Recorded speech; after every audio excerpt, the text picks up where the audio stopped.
topik yang semalam punya, iaitu asas nombor. Di makna semalam awak dah selesai, kita dah bincang bahagian A dan kita masih lagi masuk kepada kertas 2 bahagian B.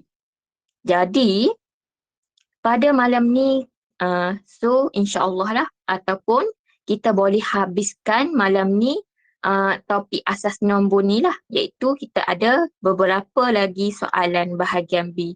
Seperti yang cikgu cakap, kalau bahagian B kertas asas nombor ni keluar di bahagian B, maka banyaklah markah-markah yang awak boleh dapat, selalunya dalam 7, 8, 9 markah.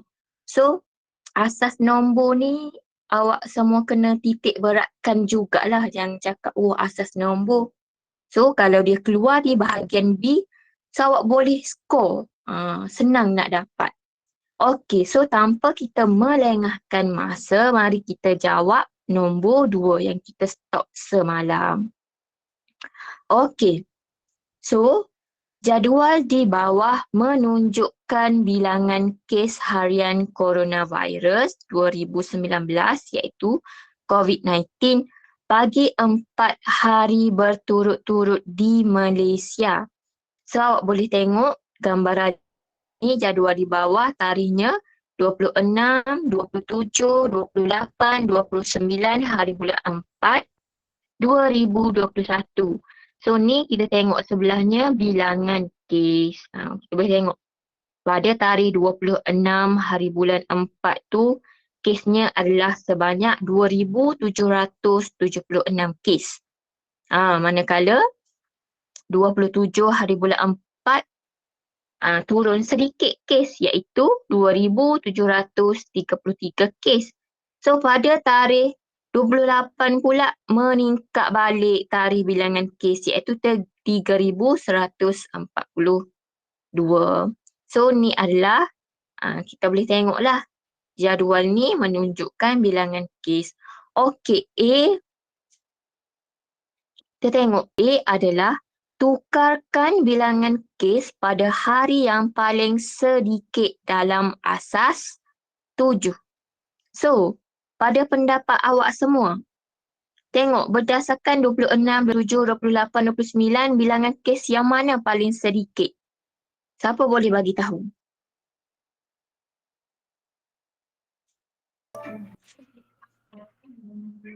Iaitu pada 27 hari bulan. Yes, iaitu 27 hari bulan ni.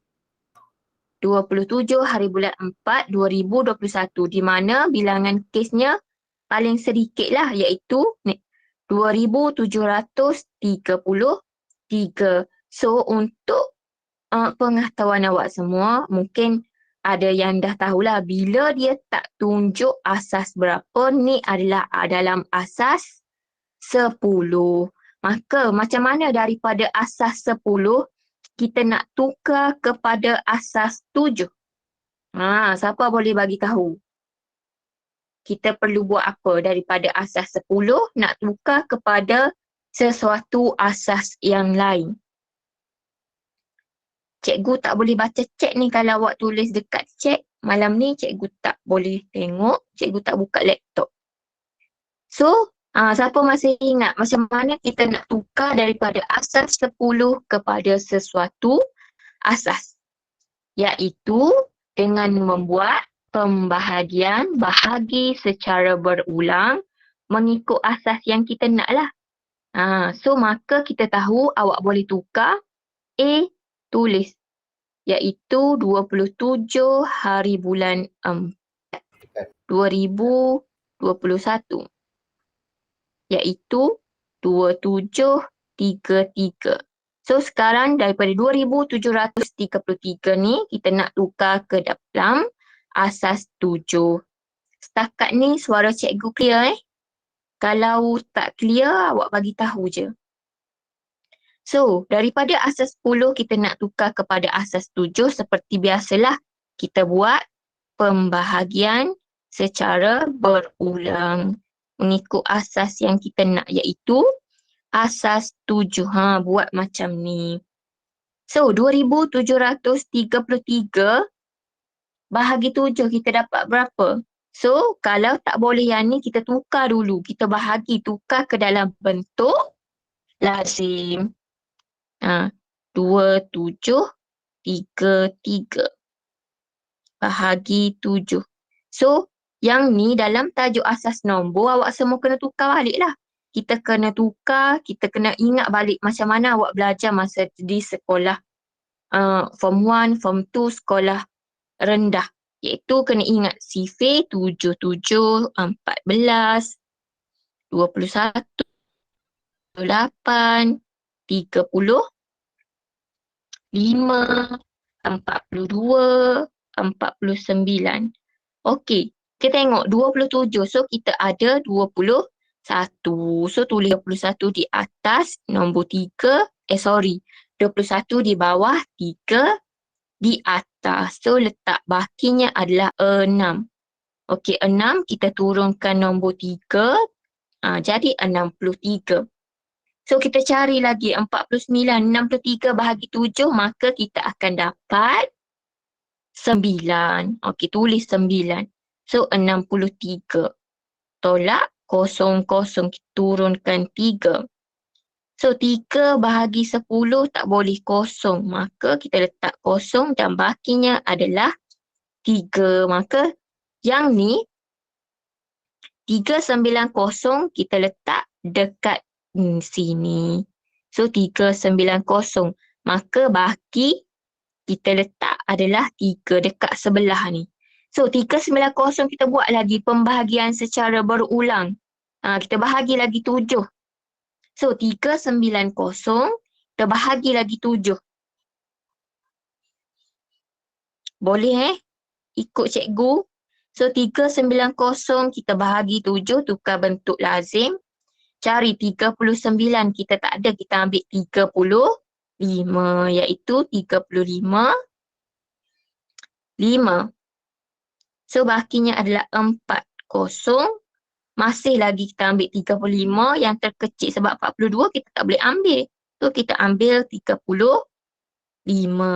So tulis lagi 5. Dan bahaginya adalah 5. So 55 ni kita tulis dekat sini. So tulislah 55 dan bahaginya adalah 5. So tulis bahaginya 5. So 55 masih lagi kita kena buat lagi secara berulang. Bahagi 7. So masih lagi bahagi 7. Boleh So 55 bahagi 7. So kita dapat berapa? 49. So 49 kita dapat 7 dan bahaginya adalah 6. So 7 kita tulis dekat bawah. Bahaginya adalah 6. So 7 bahagi 7 maka kita dapat 1 dan bahaginya adalah 0. Boleh? So 1 bahagi lagi 7 sampai dia dapat 0. So 1 tak boleh bahagi 7 maka dapat 0. So bahaginya adalah 1. Jadi maka bila dah 0 kita stop lah.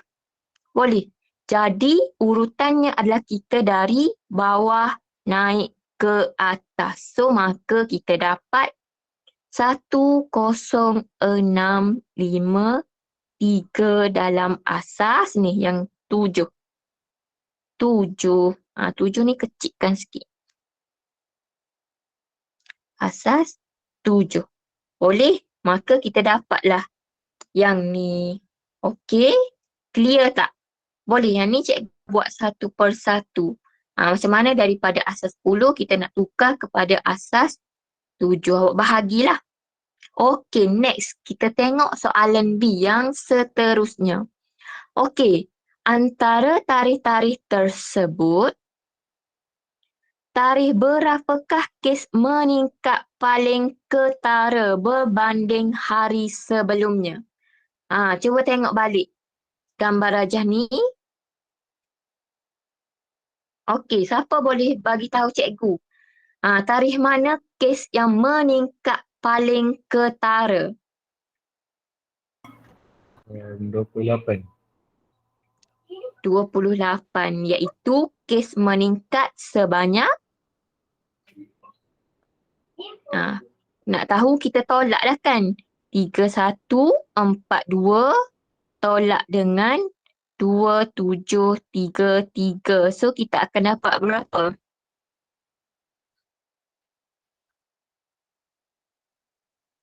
409.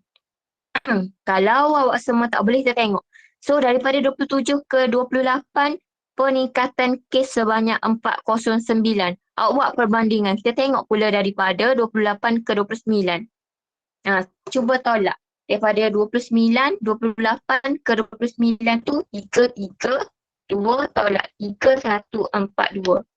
So ni adalah kes meningkat sebanyak 190.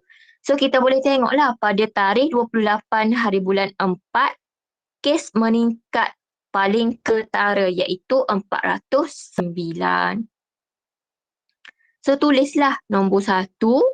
Boleh dah tu. Boleh jawab dah. So nombor 1, kita cakap 28 hari bulan 4 2021.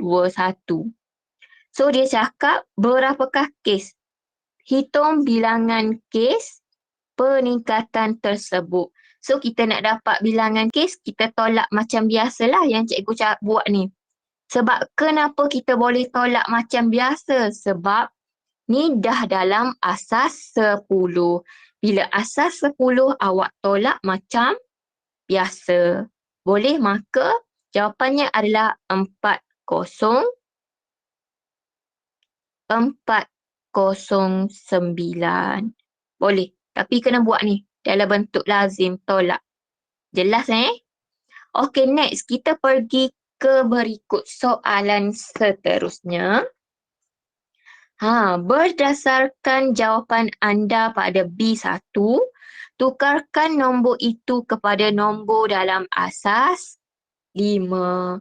So, daripada 409 yang kita dapat, ni adalah dalam asas 10. So, kita perlu tukar ke dalam asas 5. So, nak buat macam biasa, macam mana?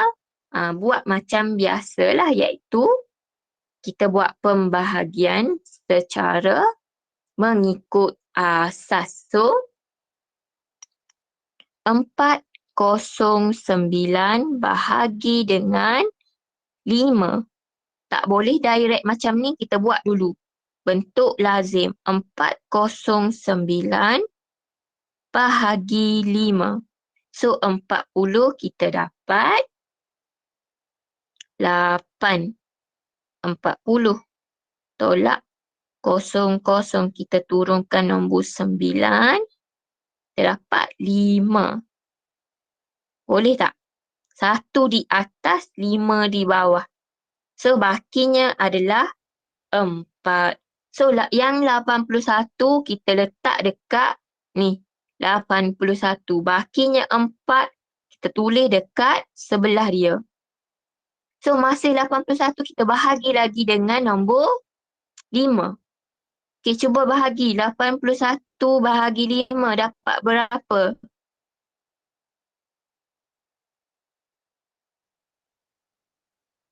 16. Siapa boleh jawab? 6. 16. 16. Okey, 16. Ada baki tak?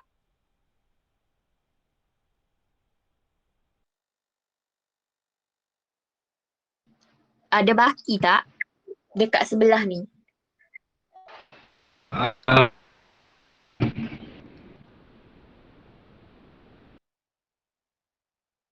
Ada baki iaitu 1. Boleh. So 16 kita bahagi lagi dengan nombor 5. Kita bahagi lagi. So 16 kita bahagi dengan 5. So kita dapat 15. 3 di atas. Maka dapat lagi baki 1. Boleh. So 3 kita tulis dekat bawah. 1 bakinya kita tulis dekat sebelahnya. So kita masih lagi 3, kita bahagi lagi dengan nombor 5. So 3 bahagi 5 tak boleh. So dapat 0, maka baki dapat 3. So bila 0 dah tak boleh bahagi dah lah. So kita ambil dari mana? Dari bawah naik ke atas. Macam mana nak tulis? So kita dapatlah 3115 dalam asas 5.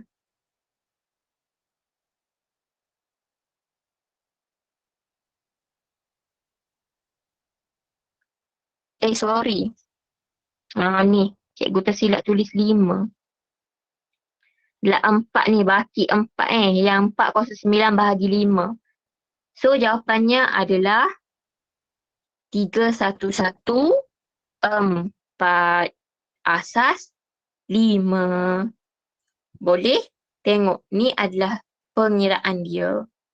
Tapi kalau yang ni awak tak nak tulis, tak apa. Dia tak tengok pun. Dia nak tengok markahnya adalah, dia tengok berapa markah dia.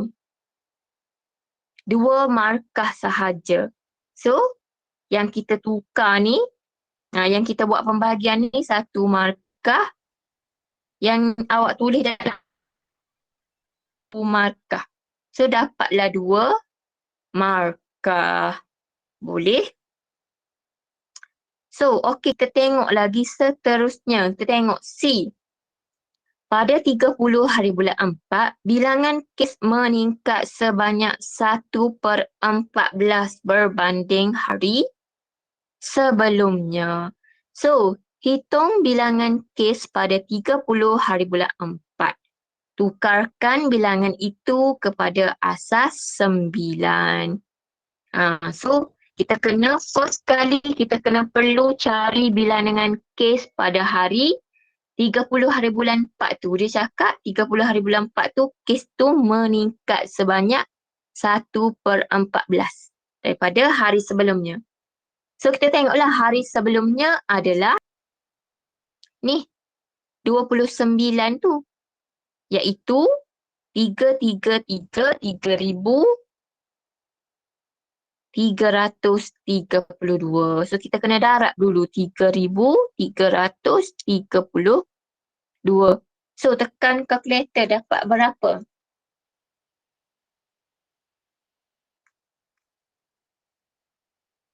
Iaitu 238. Yes, kita dapat 238. 238 ni bukan hari 30 hari bulan 4. 238 ni adalah untuk peningkatan kes daripada 3,332 tambah dengan 230. Barulah kita dapat bilangan kes pada 30 hari bulan 4 tu. Iaitu 238 kita perlu tambah dengan 3,332. Maka barulah kita dapat bilangan kes tu. 3,332 tambah 238. So, bilangan kes pada 30 hari bulan 4 tu ialah 3,570 kes. Tinggi. Ni baru dalam asas 10. Dia suruh kita tukar kepada dalam asas 9. So, tukar macam biasalah. Yang ni, saya rasa mesti awak akan ingat setiap asas ni. So, kita tukarlah. 3,570 bahagi dengan 9. So, kita dapat. Kalau tak boleh lagi, buat macam biasa. 396. Yes, 396. Ada baki tak? Ada. Berapa? Bakinya adalah 6. Betul tak? Kita dapat baki 6. Betul. Okey. So next, apa perlu kita buat lagi? Iaitu, kita bahagi lagi. 396 kita bahagi lagi dengan 9. So kita dapat berapa? 44. Yes, 44.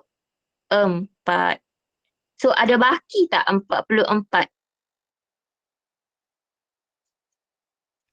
Ada.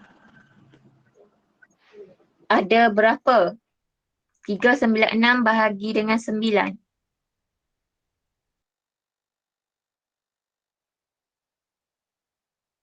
Baki dia 8. Betul tak? 8 tu. Tengok balik. Mari kita kira. So kita dapat 36. Betul, 4. Bakinya 3. Turun 6. 4. 36. Tolak kosong. Maka bakinya tak ada baki. Nampak tak? Boleh tak? So kita buat kosong. Boleh Kalau awak buat, kalau kita guna kalkulator kan kita 396 bahagi dengan 9, kita dapat 44. Maka kita dapat betul-betul 44. Maka tak ada baki lah. Boleh. So bila tak ada baki, kita tulis kosong. So 44 kita bahagi lagi dengan 9. Dapat berapa? Dapat 4. Dapat 4. So 4 kita tulis dekat bawah. Ada baki tak? Tak. Tak ada baki. Betul ni. So 44 bahagi 9 kita guna 36. So 4 di atas. Betul tak? 9, 18, 27, 36. So 36 ni 4. So 44 tolak 36. Bakinya adalah 8. So baki kita tulis 8 dekat sini. Boleh tak? So 4 bahagi 9. Okey.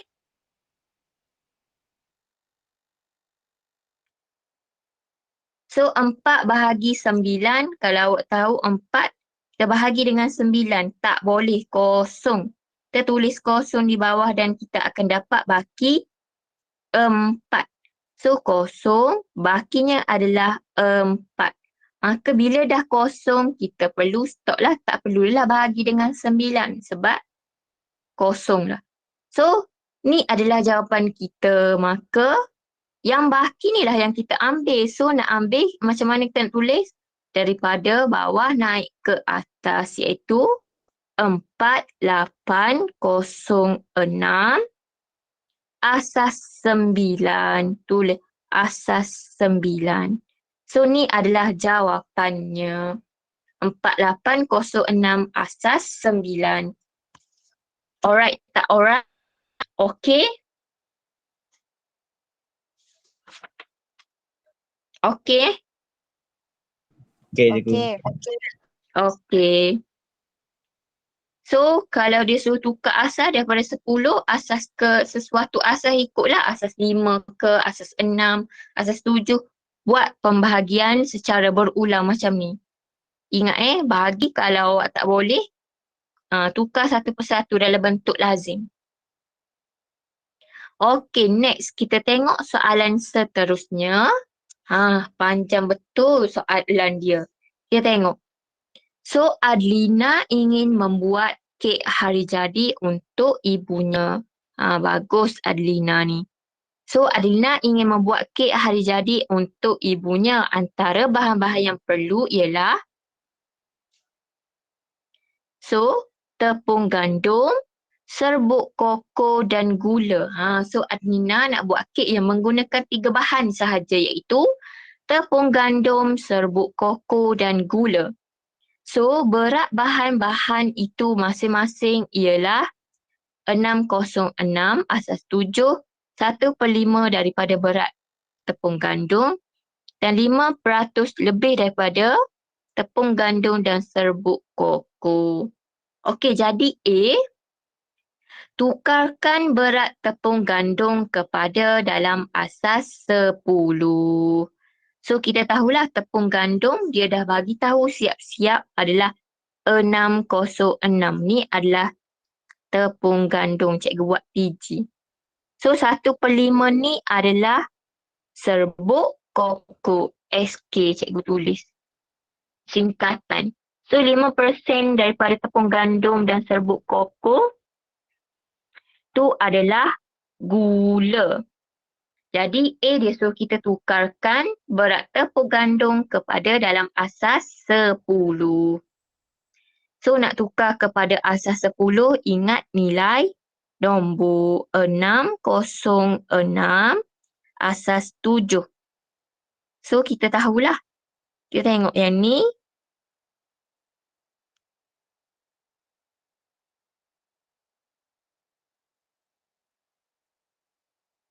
So 7 kuasa 0, 7 kuasa 1, 7 kuasa 2. And then kita tambah 6 darab dengan 7 kuasa 2. Tambah dengan 0 darab dengan 7 kuasa 1. Tambah dengan 6 darab dengan 7 kuasa 0. So, tambah semua. Dapat berapa? 300. Yes, 300 dalam asas 10. So, so berat tepung gandum ialah 300. Boleh? Okey, kita tengok B. Hitung berat serbuk koko dan berat gula yang perlu digunakan oleh Adlina. Tukarkan setiap berat tersebut kepada alam asas 6. So, kita nak cari berat serbuk koko dan berat gula. So, tulislah serbuk koko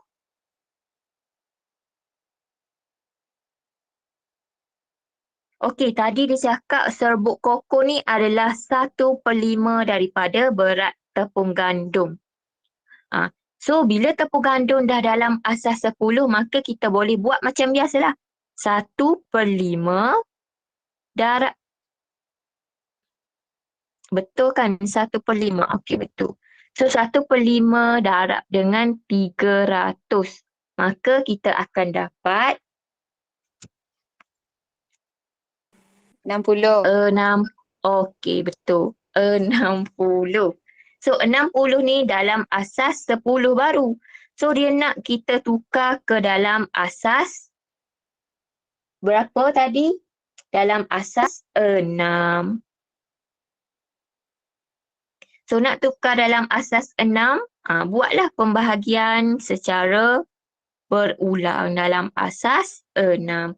So, 60 bahagi 6 kita dapat 10. Maka bakinya adalah 0. Kita bahagi lagi 10 bahagi 6 kita dapat 1. 10 bahagi 6. So, 6, 1 dan bakinya adalah 4. Boleh? So, 1 bahagi dengan 6 tak boleh kita dapat 0. Maka bakinya adalah 1. Maka jawapan untuk tepung gandum, serbuk koko, 140 asas 6 ni. Boleh? Tu untuk tepung gandum. Cikgu ni asyik-asyik sebut tepung gandum je. Serbuk koko. Tersasul. Banyak tersasul malam ni. Okey, next kita cari pula berat untuk gula. Dia cakap gula adalah 5/100 lebih daripada tepung gandum dengan serbuk koko. Kita tahulah tepung gandum 300, betul. Kita tambah dengan serbuk koko. Serbuk koko adalah 60. Yang ni kita buat dalam asas 10. maka kita dapat 360. Kita nak cari jumlah gula, kita darab dahulu. Dapatlah 360. So, maka kita dapat berapa? 5/100 darab dengan 360, 18. 18 ni yang lebih. Boleh tak? Barulah kita tambah jumlah berat gula adalah 360 tambah dengan 18. So, totalnya adalah 378 dalam asas 10. Ni baru asas 10. So, awak tukarlah ke dalam asas 6. 378 terbahagi dengan asas 6. So, dapat 63. 63. Okey, 63 baki.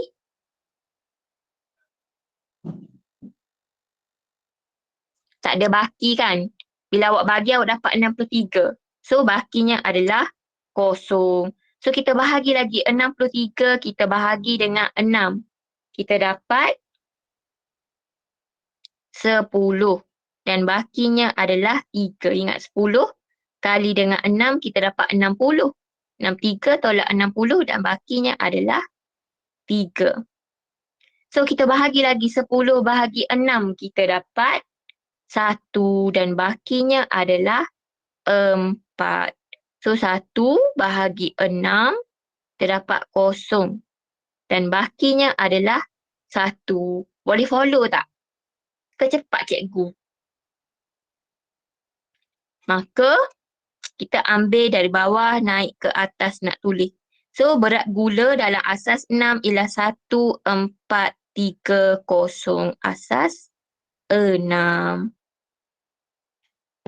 Boleh? So, next kita tengok soalan seterusnya. Okey, tengok. Jika Adilina ni last, cikgu cepatkan sebab habis masa. Jika Adilina ingin membuat 2 biji kek yang sama saiz, berapakah berat serbuk koko yang perlu disediakan Adilina? Rasa-rasa berapa? Siapa ada jawapan?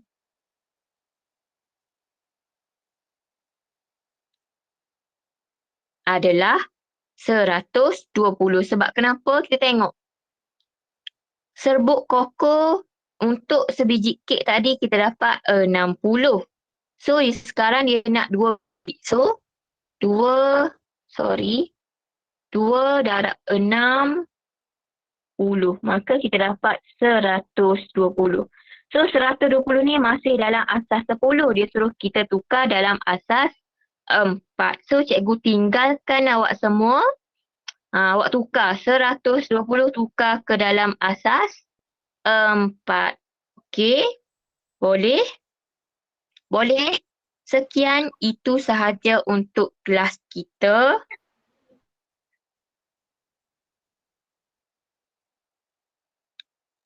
Boleh Semua nampak tak cikgu?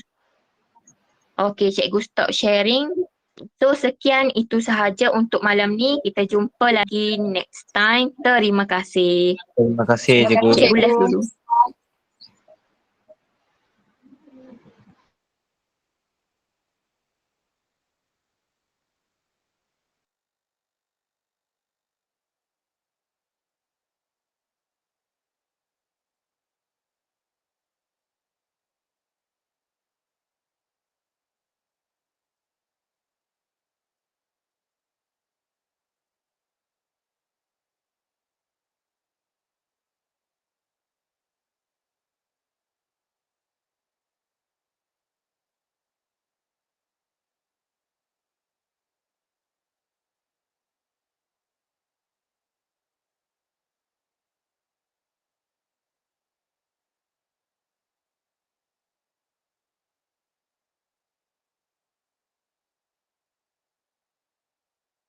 Cikgu Joy.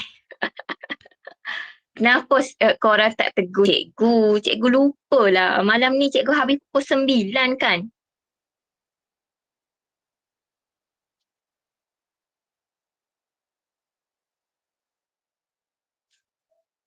So tak apalah cikgu stop tadi. Ya Allah, terlebih pula cikgu.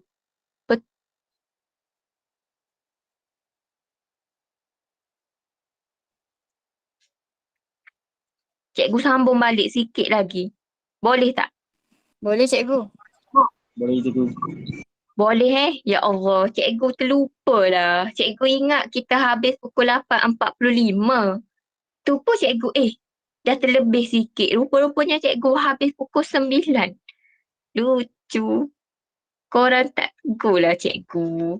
Kesuka habis kelas awal. Mana ada cikgu.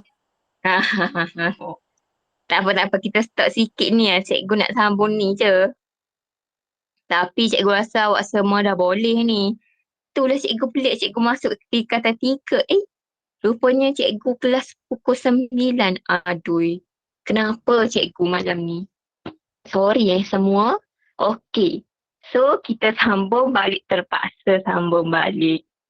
Okey, kita tengok. Jika Adelina ingin membuat 2 biji kek yang sama saiz, berapakah berat serbuk koko yang perlu disediakan oleh Adelina? Seperti yang cikgu dah cakap tadi, cikgu ni cepat-cepat nak habiskan kok-kok terlebih masa. Kesian cikgu Fairuz nanti. Okey, so tadi kita tahulah serbuk koko untuk 1 biji kek ialah kita tahu bersamaan dengan 60.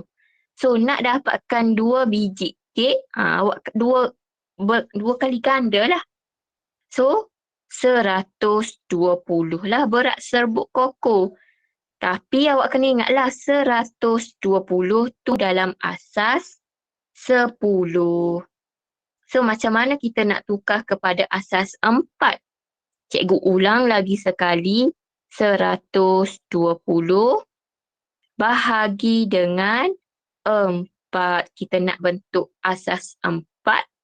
So bahagi dengan 4 lah. So 120 bahagi 4. Kita dapat 30. 30. So 30 ada baki tak?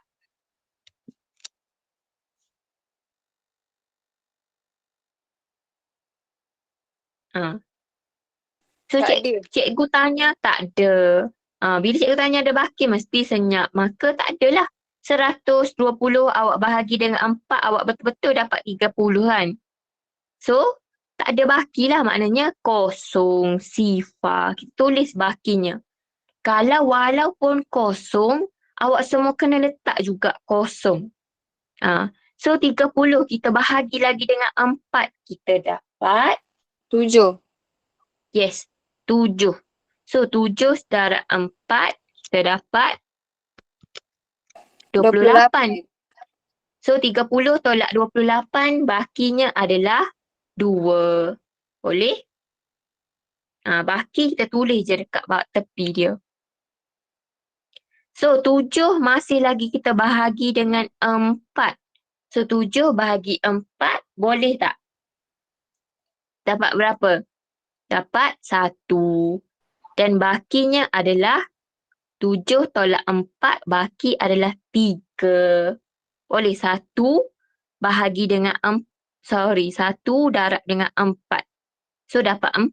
7 tolak 4 bakinya adalah 3.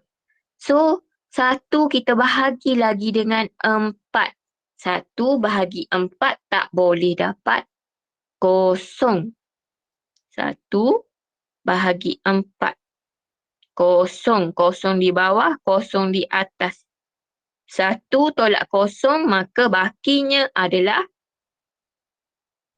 1. 1. So kita tulislah. Maka tulis dari atas bawah ke atas. So 1, 3, 2, 0 asas 4. Boleh? Okay. Boleh. So maka habis dah. Barulah cikgu boleh left. Kita ada berbaki 5 minit lagi. So cikgu nak ulanglah kesimpulan Awak belajar berapa malam ni berturut-turut dalam asas nombor, di mana awak belajar bagaimana awak perlu tahulah contoh setiap asas ni. Kalau asas 7, nombor tu perlulah kena kurang daripada 7. Maknanya 0, 1, 2, 3, 4, 5, 6. Sampai 6 je paling maksimum. Contoh kalau asas 7. Kalau asas 2, maksimum nombornya adalah 1, 0, 1. So, awak belajar juga bagaimana untuk kita nak tambah tolak nombor.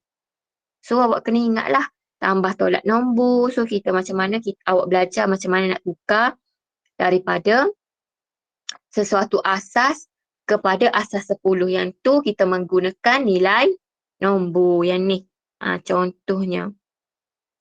Yang ni daripada asas 7 kita nak tukar kepada asas 10. Kena buat macam ni. So daripada asas 10 kita nak tukar kepada sesuatu nombor. Tu perlu pembahagian secara berulang. Boleh? So cikgu harap awak semua dah boleh skor dah. Kalau keluar asas nombor, semua boleh jawab lah punya. So, cikgu stop kelas kita. Lagi sekali cikgu stop kelas kita dekat sini. Okey, sekian itu sahaja untuk kelas kita matematik. Jumpa lagi. Terima kasih cikgu. Terima kasih. Terima Sama-sama. kasih. Faham Saya harap awak semua dah faham lah tajuk asas nombor ni. Faham. Okey. Okey, saya harap awak semua faham. So, saya left dahululah. Terima kasih.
Assalamualaikum pada semua para pelajar yang menghadiri kelas tuition online pada malam ini.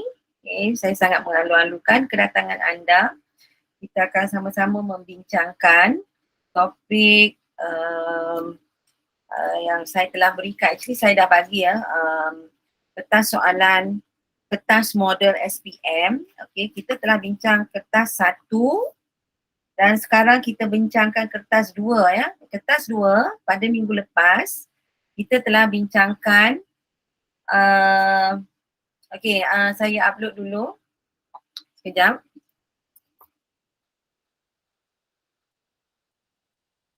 Okey, saya akan uploadkan untuk anda semua bahan untuk kita bincangkan pada malam ini.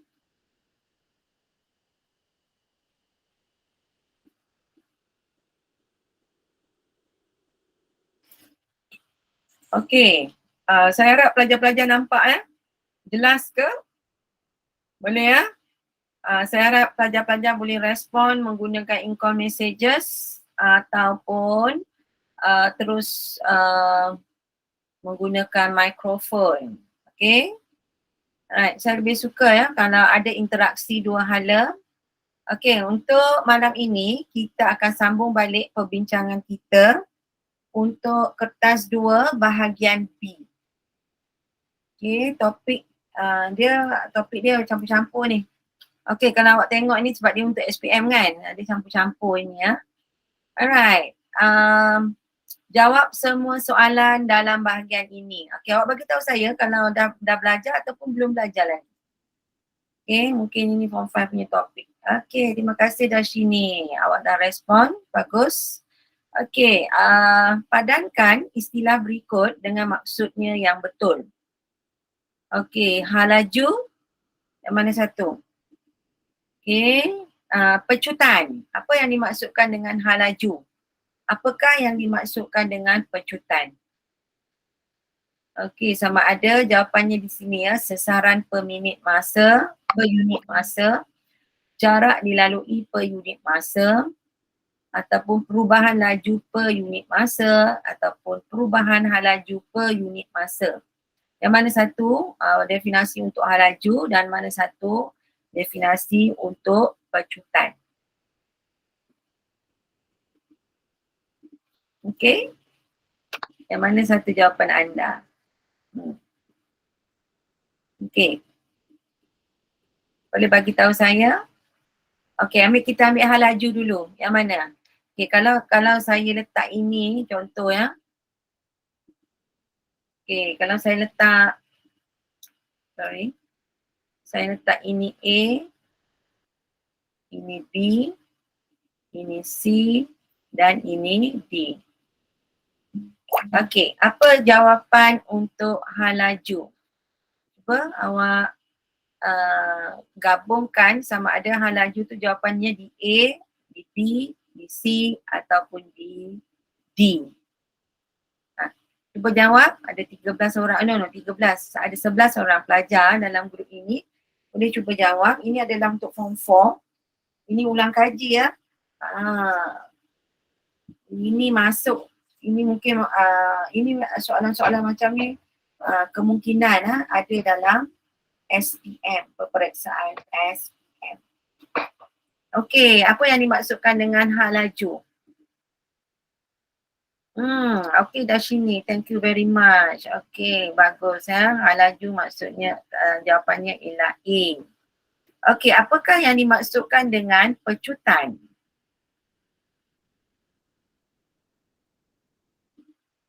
Okey, pecutan, apa jawapan dia?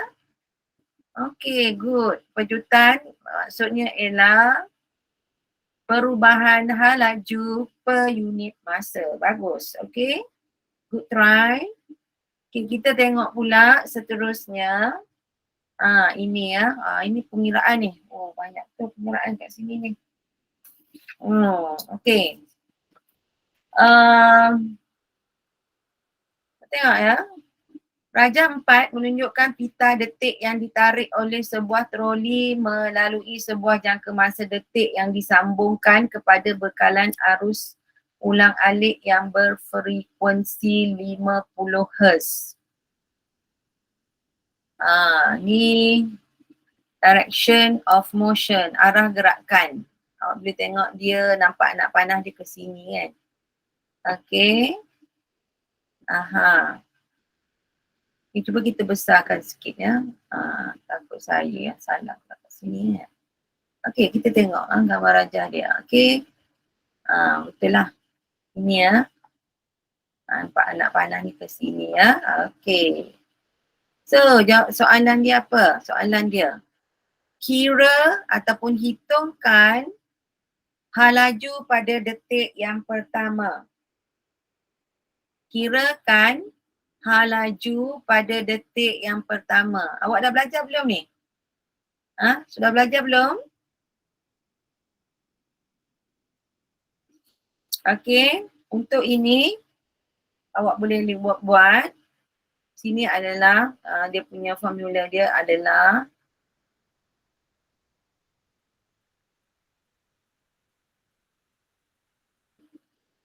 ni V ya, velocity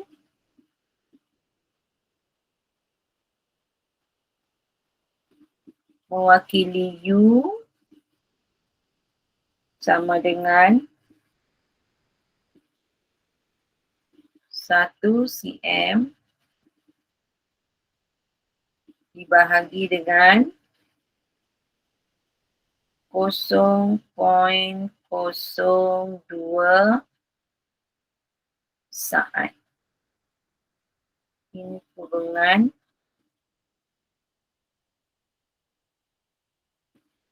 okey.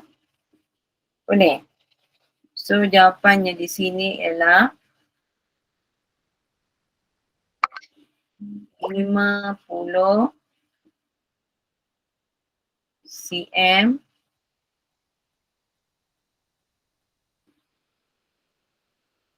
silap ni ya. Di sini ada sikit kesilapan. Okey, awak tengok situ. cm. Okey.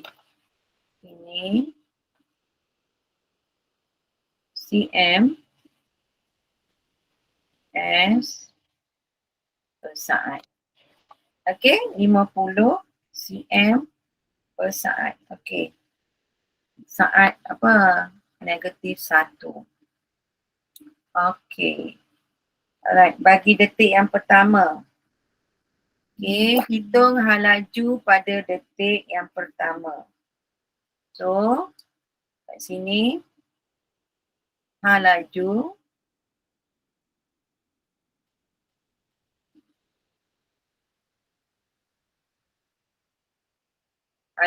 ialah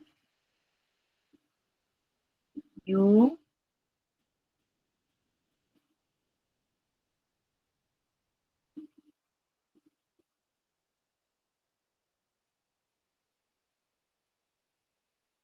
okey, benda yang sama sebenarnya. Ini ya sebenarnya itu dalam bahasa Inggeris actually yang ni. Ini adalah sekejap ya. Ini adalah sini ya. Dalam bahasa Malaysia adalah hal laju sebab tadi saya buat dalam bahasa Inggeris. Okay. Ini adalah hal laju. Ini pengirian untuk soalan yang pertama. Okay, kita pergi pada soalan yang kedua. Calculate the velocity at the last tick. Hitung hal laju pada detik yang akhir.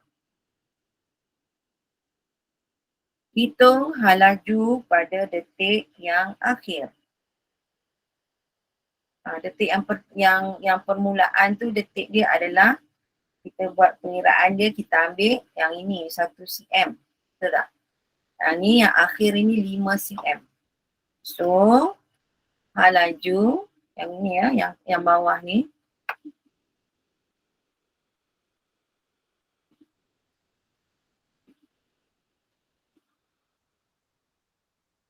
iaitu U sama dengan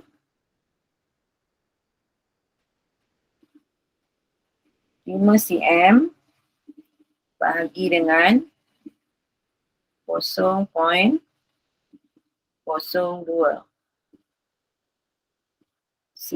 saat. So jawapannya ialah 250. betul, 250 cm per saat. Okey, itu jawapan dia ya, 250. Lambat sikit sebab pen saya ni dia tak boleh saya nak tulis laju-laju jadi dia kacau sikit. Alright. Sekarang kita tengok pula berapakah pecutan troli. Berapakah pecutan troli? Okay. Formula untuk pecutan troli ialah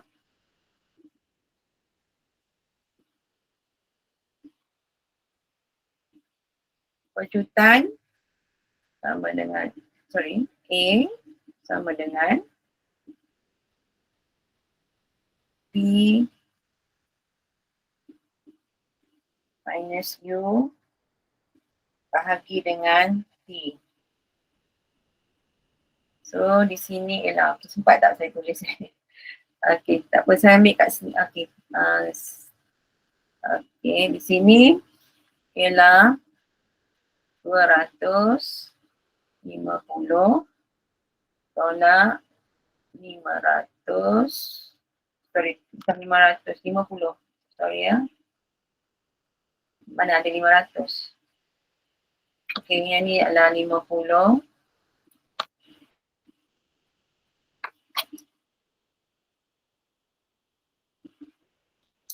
okey, dengan cm per saat bahagi dengan 10 darab 0.02 saat. So jawapan dia berapa? Boleh kira ini tak?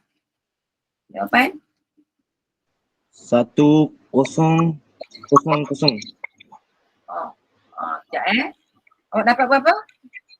1000. 1000 1000 cm. 800. Kira betul-betul. Betul juga. 250 tolak 50 jadi 200 kat sini. cm S ni dan bahagi dengan 0.02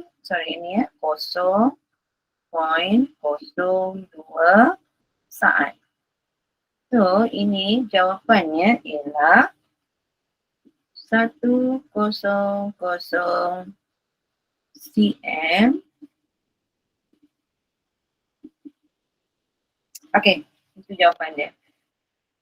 Nampak sini dah awak bagi ni saat lagi sekali kat bawah. So dia jadi negatif 2. Alright, jawapan dia ni ya. Ini adalah jawapan untuk pecutan. Jawapan untuk pecutan. Okay, 1000 cm saat. Okay, negatif kuasa 2. Negatif kuasa 2. Okay. Okay, kita tengok sekarang yang soalan yang ke-6 Rajah 5 menunjukkan kedudukan kelenjar endoktrin seorang lelaki. Ini formnya ni topik ni. Okey, rajah 5 menunjukkan kedudukan kelenjar endoktrin seorang lelaki. X. Apa dia X dan apakah dia Y? Endoktrin, kelenjar ya. X ialah kelenjar apa? Y ialah kelenjar apa? Okay, dia nak tahu soalan ni kedudukan kelenjar seorang lelaki. Rajah 5 menunjukkan kelenjar seorang lelaki. Okay, soalan. Namakan kelenjar X dan Y dalam petak yang disediakan dalam rajah 5. X dan Y. Apa dia? X, ni awak tahu kan? Yang duduk kat dalam otak tu. Apa dia? Okey. Dia suruh jawab dalam kotak dia suruh jawab dalam kotak. Okey. So yang ini adalah kelenjar pituitari. R ini bukan N, ini R. R-I-R. Pituitari dan ini Y ialah apa dia? Nak jadi doktor. Mungkin awak nak sambung jadi doktor lepas form 5, mana tahu kan? Mana tahu semua bahagian-bahagian ini. Okay, nombor Y ialah testis. Alright. Okay, kita tengok pula. Nyatakan dua fungsi hormon yang dirembeskan oleh X. Nyatakan dua fungsi hormon yang dirembeskan oleh X. X adalah pituitari. Apakah fungsi kelenjar pituitari itu? Fungsi hormon yang okey. Dia nak tahu fungsi hormon yang dirembeskan oleh kelenjar X. Apa dia? Dia nak dua okey, awak boleh bagi lebih. Kalau awak ada jawapan lebih, bagilah lebih. Nak dua, bagi 3 ke, bagi 4 ke kalau ada. Yang pertama apa? Boleh buka buku tengok nota-nota yang lepas, buku rujukan yang awak beli semua. Ya, betul Darshini, betul. Arfa, Y testis, pituitari dan testis Darshini. Okey, betul tadi ya. Alright, so kita tengok. Nyatakan dua fungsi hormon. Apa tugas hormon yang dirembeskan oleh kelenjar pituitari? X tadi kan? Okay, nombor 1. Yang pertama, buka balik awak punya buku rujukan, boleh tengok. Boleh tulis sikit. Yang pertama, kawal, okey, jawapan banyak ni. Okey, Lim Yan Ho Jo mengawal kuantiti air yang diserap semula oleh ginjal. Okey. Ya, betul. Merangsang penyerapan semula air di tubuh pengumpul ginjal. Betul lah jawapan awak. Kawal kuantiti air yang diserap semula oleh ginjal, ADH. Yes. Lain daripada itu, hormon antidiuresis. Apa tugas dia? Ya. Okey, betul Lim Yang Ho dengan Darshini kawal kuantiti air yang diserap semula oleh ginjal. Okey. Dan apa lagi tugas yang lain? Ada banyak tugas sebenarnya pituitari tu. Okey, betul jawapan tadi betul, kawal kuantiti air yang diserap semula oleh ginjal. Lagi cuba.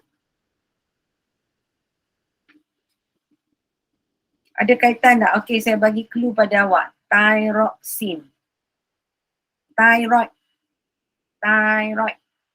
Apa dia? Tugas hormon yang dirembeskan oleh pituitari, bagaimana dia membantu di bahagian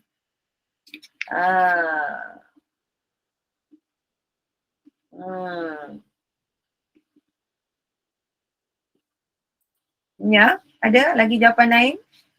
Tak ada. Ni awak apa? Merangsang pengovulan.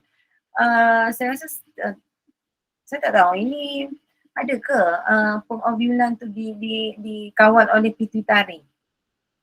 Merangsang pengovulan. Pengovulan ni penghasilkan telur tau dekat bahagian pembiakan wanita.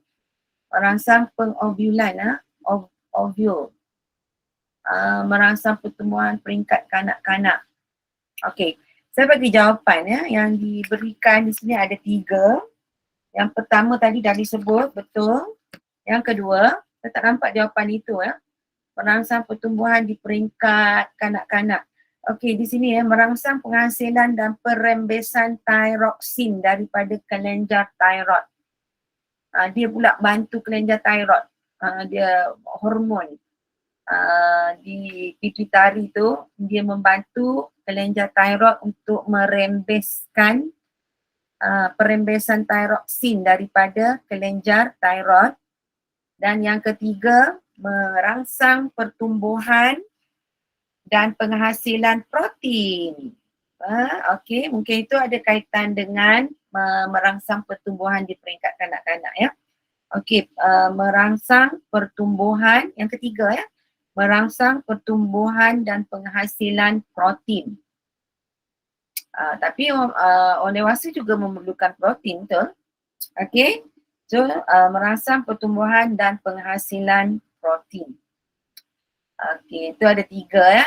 Okey, awak boleh tengok balik, cek balik jawapan-jawapan yang berkaitan dengan fungsi hormon yang dirembeskan oleh kelenjar X. Okey, boleh ya? Faham semua?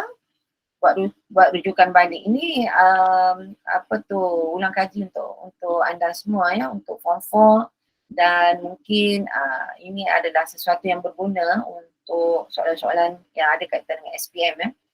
Okey, nyatakan satu kesan, ini soalan C ya, nyatakan satu kesan kepada lelaki jika kedua-dua kelenjar Y dikeluarkan. Apa yang akan jadi? Sekiranya ini ya, testis ini dikeluarkan, apa akan jadi kepada mereka? Sekiranya testis itu dikeluarkan, kedua-dua kelenjar Y dikeluarkan, apa kesan kepada lelaki tersebut?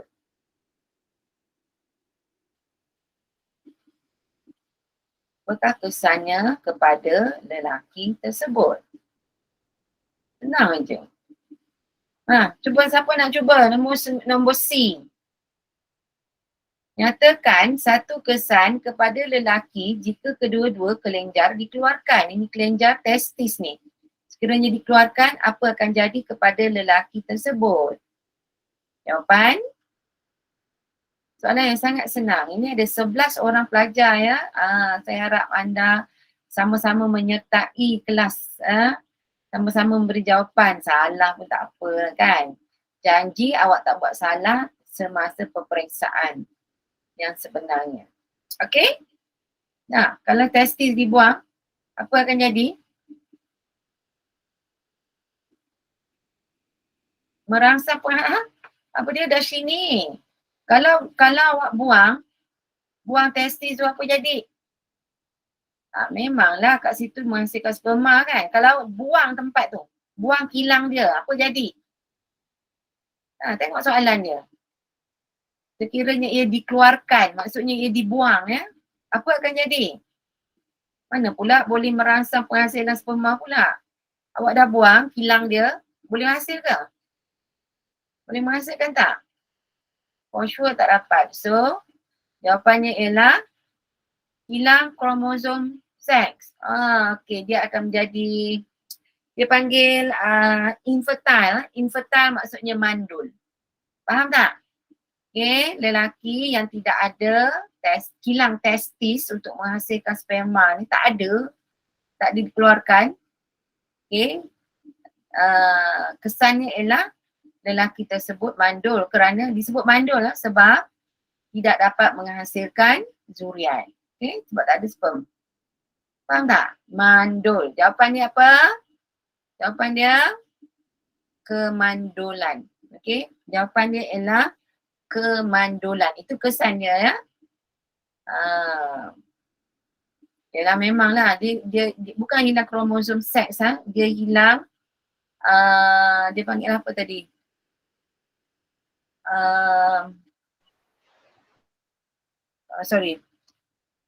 Soalan tadi hormon. Hormon tu hilang. So bila tidak ada hormon tersebut, kesan dia, ini awak tengok testis ni dia menghasilkan sperm. Bila dikeluarkan, dibuang, tak ada testis tu, so dia tidak boleh menghasilkan sperm dengan secara tak langsung, dia tidak dapat menghasilkan zuriat. So dia tak ada zuriat, dia automatically dia jadi mandul lah. Okey, untuk C ya. Okey, nombor D. Labelkan dengan huruf P pada pankreas dalam rajah 5. Labelkan dengan huruf P pada pankreas dalam rajah 5. So, P yang mana satu? Tanda P kat mana? Mana ke dia nak nak test awak, nak uji awak.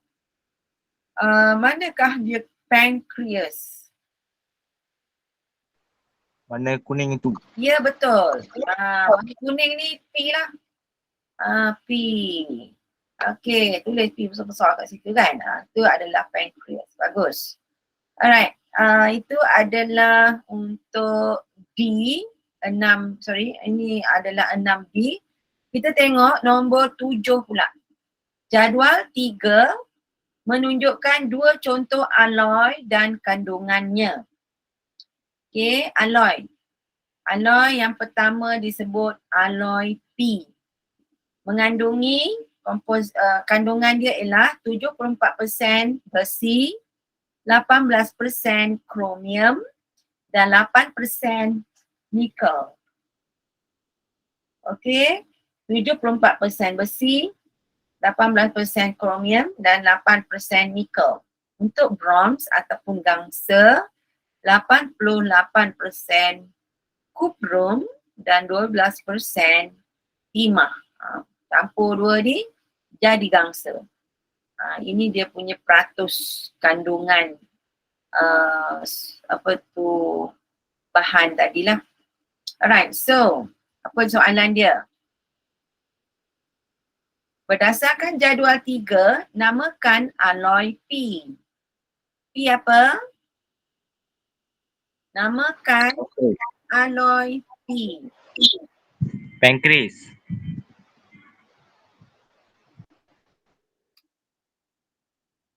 Ini nombor berapa ni? Ini nombor 7 kan?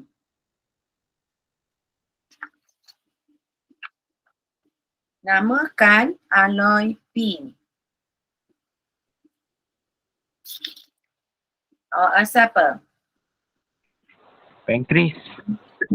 Ini you kena check. Okay, saya tengok di sini ya, soalan dia bertukar-tukar soalannya di sini.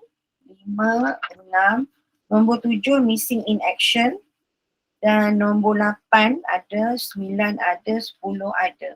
So untuk nombor 7 ni awak cuba buat rujukan untuk apa ni? Tapi awak rasa apa ni? 74% iron, 18% kromium dan 8% nikel. Adakah dia keluli? Oh, dia salah tulis ni. Apa jawapan dia? Jawapan dia apa? P. Ramai jawab tadi ya. Yang P tadi. Okay, saya tengok kat sini. Tak ada lagi jawab untuk dia ada silap letak nombor di sini. Okay, nombor 6A. Jawapan dia apa? Halo? Tadi ramai jawab ya. Nombor 6A. Apa jawapan dia? Pankreas. Nombor?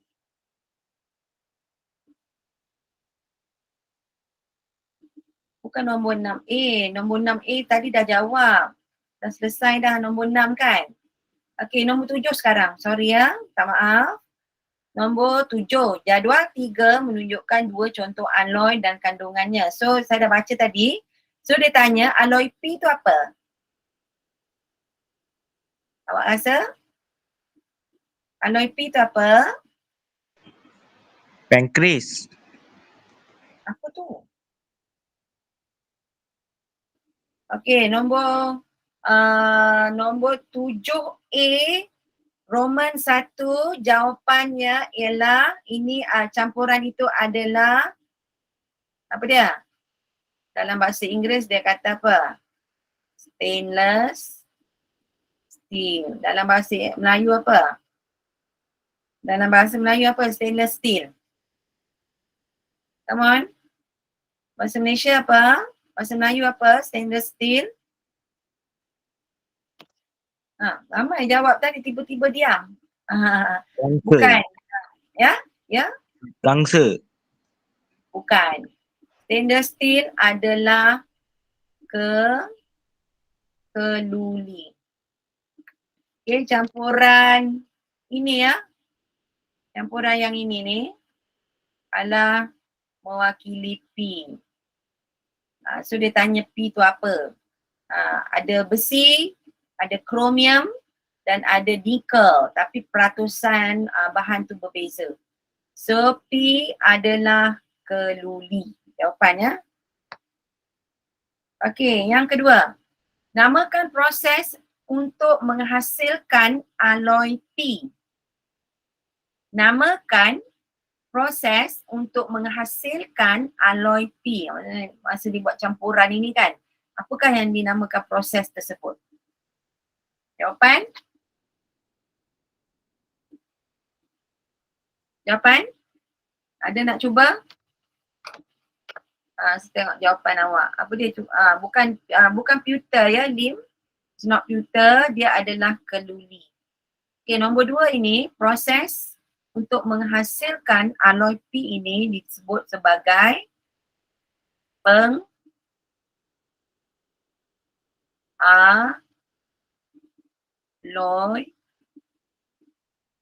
pengaloyan. L-O-I Y, dia tak ada Y. Okey, ejaan dia tak guna Y ya. Okey, sekejap semula. Okey, di sini adalah pengaloy, L-O-I-A-N.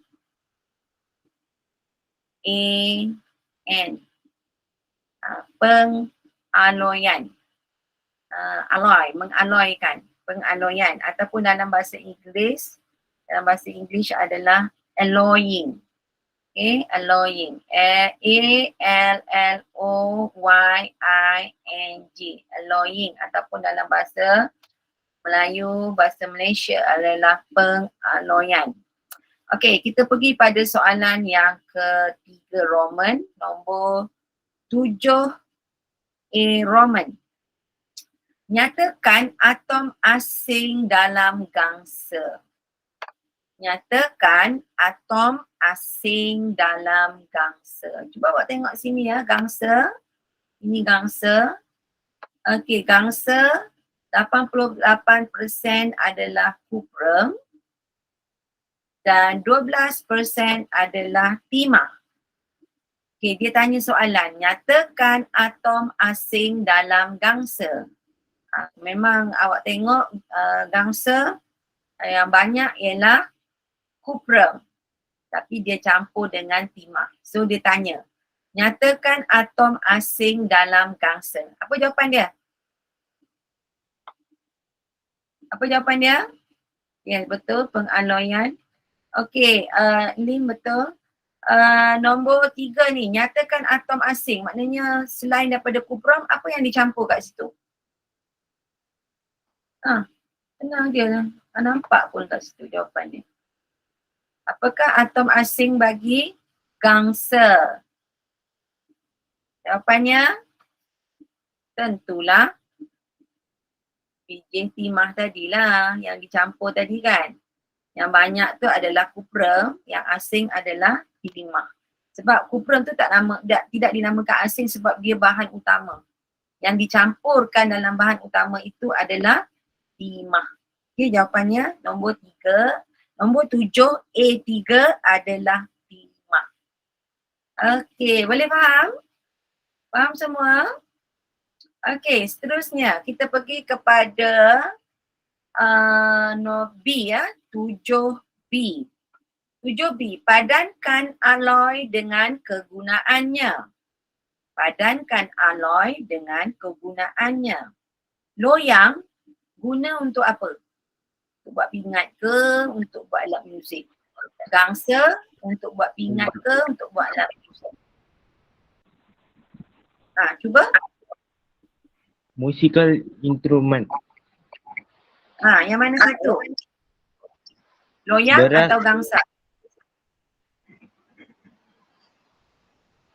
Loyang ataupun gangsa untuk music instrument? Loyang alat muzik. Okey. Betul? Okey. Gangsa ingat. Ni sure lah awak dah dapat answer, awak tahulah yang ni kan. Ada 2 je.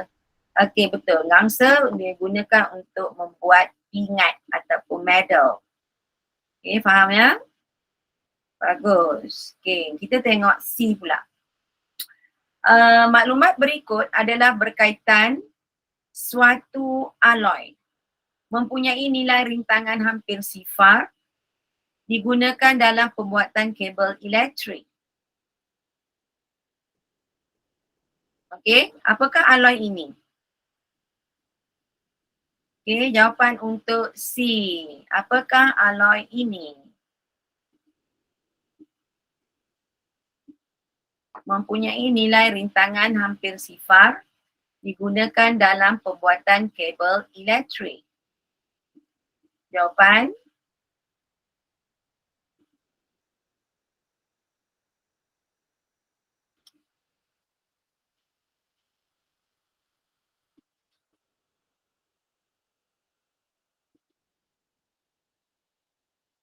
Jawapan dia? Okey, mungkin awak tak tahu jawapan dia. Okay, saya tunjuk kat sini ya. Jawapannya ialah superconductor. Salah pula dia. Okey, semula. Di sini adalah superconductor.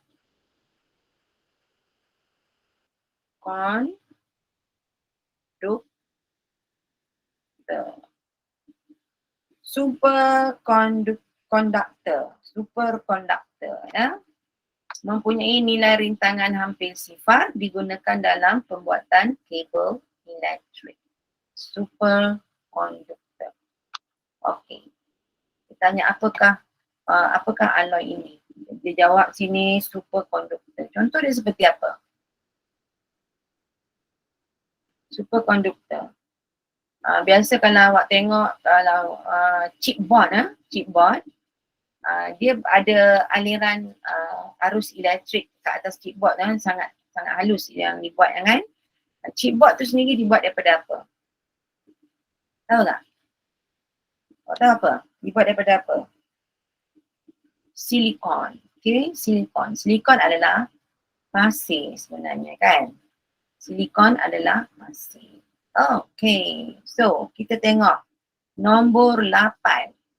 Rajah 6 menunjukkan menu sarapan pagi Liza. Roti, susu dan telur. Namakan kelas makanan bagi telur. Telur apa? Dalam kategori apa telur? Jawapan? Telur dalam kategori apa? Oh, kalau tak tahu ni kesian awak. Nak ambil SPM ni tahun depan. Okay, gangsa pingat. Alright. Ya. Karbohidrat. Telur dalam kategori kelas makanan apa? Apa dia? Karbohidrat. Protein. Apa dia? Semula? Telur protein. Betul, protein. Betul, jawapan dia ialah saya tak tahu ni tak ikut ni lah. Protein. P-R-O-T-E-I-N. Betul ya. Telur dalam kategori makanan protein ya. Okey, B. Jadual 4 menunjukkan nilai kalori untuk 3 jenis makanan. Roti, kalori dia 9.8. Telur 6.5. Susu 13.8. Liza mengambil 200 gram roti, 100 gram susu dan 100 gram telur. Kira jumlah kalori yang diambil oleh Liza untuk sarapan pagi. Okey, so macam mana? Apa yang awak perlu buat? Ini per gram nilai kalori per gram. Okey, so untuk roti awak ambil 200, sorry ya. Situ awak buat 200 gram darab berapa? 9.8. Apa jawapan dia? Okey, 150 gram susu darab dengan 6.5. Dan seterusnya, seterusnya ialah untuk telur 100 gram. 100 gram, bukan 100 gram. Ya betul, 100 gram yang digunakan untuk telur didarab dengan 13, tengah tu telur 100 gram itu adalah, silap lah, kenapa ni? Ini ya, di sini adalah 100 gram di sini. Okay. Dia punya apa tu aturan dia. Kalau awak tengok roti 200 gram roti darab dengan 9.8. Okey, yang 6.5 tu adalah telur. So telur dia makan 100 gram. Betul? Dan susu ialah 3.8 di sini. Susu dia ambil 150 gram. So darab lah. Apa jawapan dia? Keseluruhan 200 darab 9.8 1960. berapa? 1960. 19.6. Point Bukan 6 ke? 60. Bukan point.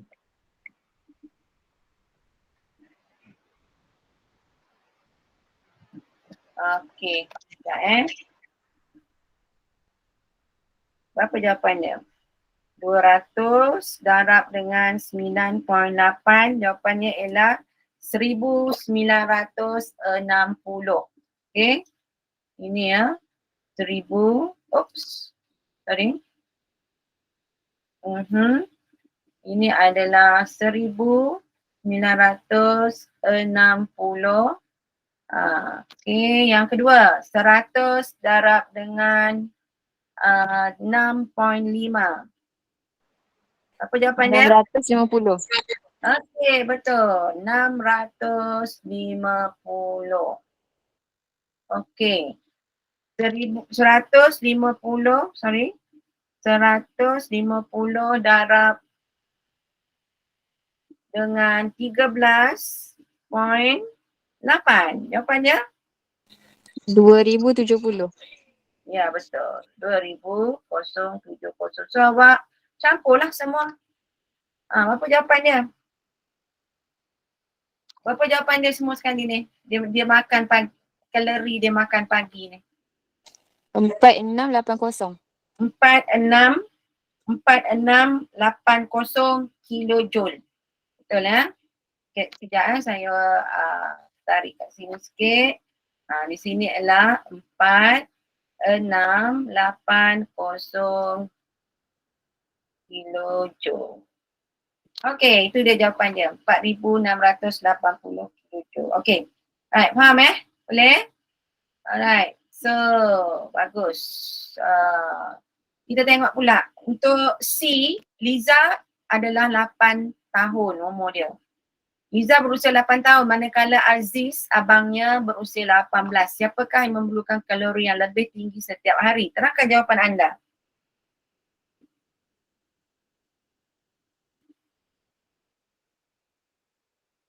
Jawapan anda, siapa yang memerlukan lebih kalori?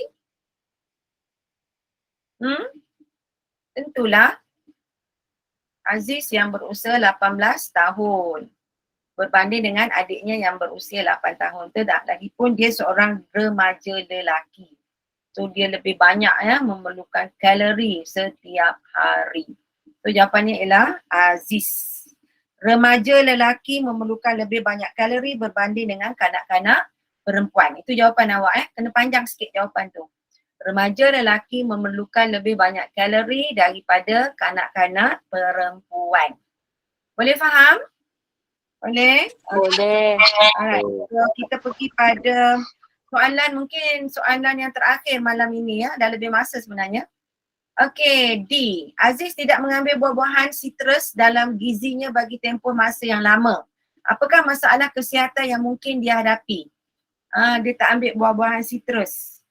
So, dia kekurangan apa? Dia kekurangan apa bila dia tak ambil buah-buahan sitrus? Sitrus adalah buah-buahan yang berlimau. So, dia kekurangan apa? Awak? Semua senyap? Dia kekurangan apa? Jenis makanan apa yang dia kekurangan? Ya? Vitamin C. Ya, betul. Vitamin C ya. Vitamin C jawapannya ya. Dia kekurangan vitamin C. Okey. Terangkan jawapan. Okey, terangkan jawapan anda di nombor D ni. Okey, dialah sebab dalam buah-buahan sitrus mengandungi vitamin C. Awak tahu apa dia? Masalah kesihatan yang dialaminya, apa dia? Masalah kesihatan yang dialami olehnya ialah kalau kekurangan vitamin C, apa dia? Awak boleh identify. Saya rasa vitamin C, kalau tengok macam COVID-19 kan, memerlukan orang mengambil lebih banyak vitamin C. Kalau saya tak silap ketahanan badan ya. Ketahanan badan kita ya untuk vitamin C perlu. Okey, itu saja. Saya rasa kita dah terlebih masa 5 minit. Saya ucapkan terima kasih pada pelajar-pelajar semua kerana menghadiri kelas pada malam ini. Untuk soalan-soalan lain awak boleh cuba jawab. Kita akan sambung pada minggu hadapan kalau ada lagi lah. Kalau ada lagi minggu hadapan. Okey, kita akan sambung. Kalau tidak lagi kita berjumpa. Kalau kita boleh jumpa lagi minggu hadapan kita akan sambung. Kalau tidak ini jadikan sebagai kerja rumah. InsyaAllah saya harap boleh jumpa lagi minggu hadapan. Dengan itu saya ucapkan terima kasih kerana kehadiran pelajar-pelajar semua. Dan hingga jumpa lagi. Selamat malam. Terima kasih cikgu. Ya, terima kasih. Assalamualaikum.